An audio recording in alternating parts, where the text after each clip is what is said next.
I'm delighted to be in the studio with backbencher extraordinaire Daniel Kawczynski. He's the Tory MP for Shrewsbury and Atcham.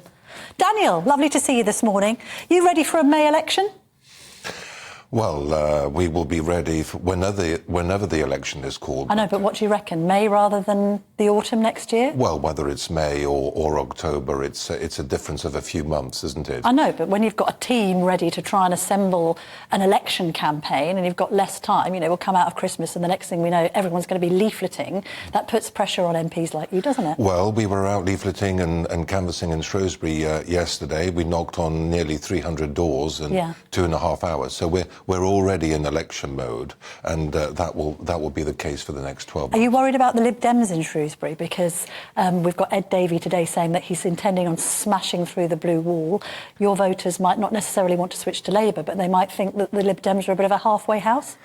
Well, we never discount the threat from the Lib Dems in any constituency, but I think the Labour Party is the main challenge. And what about this net zero climb down? Presumably you were in support of this in the week. Very much so, and so are many Tory party activists. So are you changing your mind about Rishi Sunak? Because I remember our last conversation, you were a bit ambivalent about him and his conservative credentials. You perhaps didn't think he was right-wing enough, and now we've just heard from David Maddox talking about him throwing red meat to Tories like you, so you must be delighted. Well, I didn't vote for him originally, but what I have seen over the last 12 months is that he has brought back discipline into the Conservative Parliamentary Party, and now he is giving us the sort of policies that we can sell on the doorstep, particularly over the changes over net zero. Yeah. The United Kingdom produces less than 1% of global CO2 emissions, and we have reduced those at a faster rate than most of our G20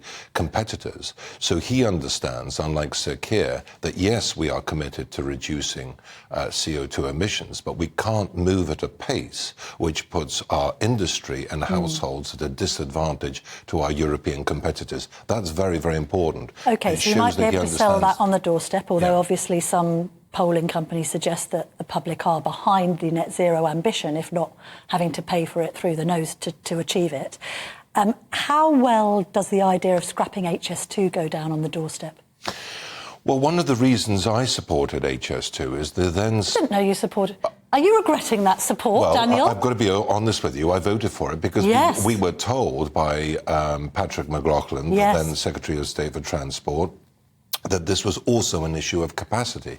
We have been campaigning for a direct train service from London to Shrewsbury, and we weren't allowed to have it for a long time because they said that the network is at full capacity. We've secured a direct train service between London and Shrewsbury, but we were told that HS2, it's not just about faster trains to Birmingham or Manchester. We were also told about capacity. So do you feel you were lied to? Because it seems ridiculous to have been sold HS2 on the basis of more capacity from London to Birmingham, and now we seem to be talking about more capacity from Old Oak Common to Birmingham and no more capacity at all between Birmingham and Manchester. Well, when you make these monumental changes, like the Victorians did, on building major infrastructure projects, which could potentially have major benefits, not just for yourselves, but for future generations, of course they're controversial. Of course they're costly.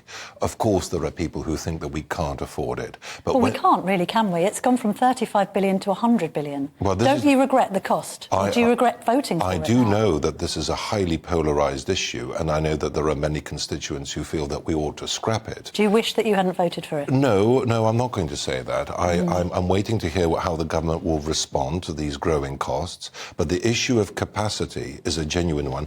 It wasn't raised in your previous interview with my friend David Maddox, but it is still an important issue to be debated. But the demand on the railways has gone down because more people are working remotely since COVID. And this is one of the things which I recognise, and I agree with David in the sense that, next Saturday, yet another train strike, and I think the trade unions have played a big part in disincentivising people from using the train. We can blame the unions for a lot, and I'm the first to call out strikes that affect all of our travel plans, not least when we're trying to commute into work and earn an honest day's crust. However, we can't blame the unions for a bill on HS2 skyrocketing from 35 billion to over 100 billion, and lunatic decision making, like, for instance, axing the leg from old ache coming to London, and now not investing in the north. I mean, you're in a more northern constituency than a lot of people who might be making this decision-making down in London. The north feels left behind from a rail perspective. You've got to sympathise with that. I get that you've got your rail link, but we've still not got a clear link from Manchester to Leeds in 2023. Oh, absolutely, and you are highlighting the alternative perspectives and the debates and arguments of this highly polarising issue. And I understand the frustration that the residents, voters have over the spiralling costs of this project. It's something that the government will have to address over the coming weeks and months to explain what their strategy is. But I don't apologise for voting for it, because I do know that the capacity issue for us was essential in getting a direct link for us from Shrewsbury to London. Let's just drill into your experience on Polish matters. The collapse of this grain deal between Poland and Ukraine, and now Poland had been a key ally of President Zelensky's, now sort of talking about withdrawing weaponry. What's your analysis of that, Daniel? Well, no two European countries have done more for Ukraine than Britain and Poland.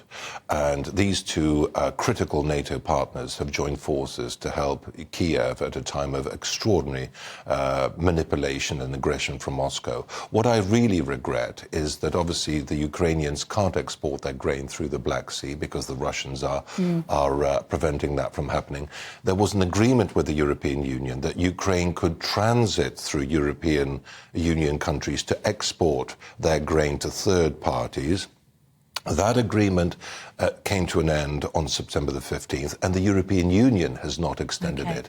And so now Ukraine is dumping its grain. Daniel, I'm so sorry. I'm going to have to leave it there because unfortunately we're running out of time. All right. But you support Poland's decision-making in this? Well, I think Poland is a very strong supporter of Ukraine, yes. All right.